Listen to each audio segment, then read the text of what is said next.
Jisu ulaong ba ulong ka jing shai ya kisan ran uhi kai ru de ki bangit hanga ki nom yai ha jing du and raking yo ka jing shai ha jing i Jisu ong bangi long ka jing shai ha ka perthe hap lên ka jing dong ba ke sao dong ya ngi tu ngin kali ya la de ngi long ne em cùng ta cùng ba u le u qua ya pianga tu dak ni pa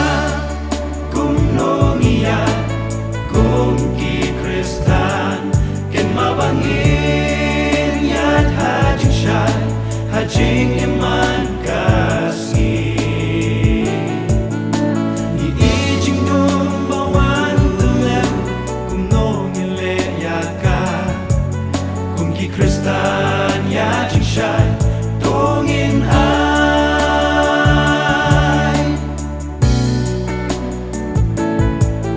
ka jing le ha jing le ho bat ka jing shi sha ba ro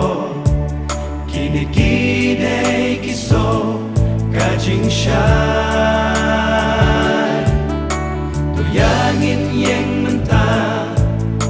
jing em ban long nuk sa ba ki we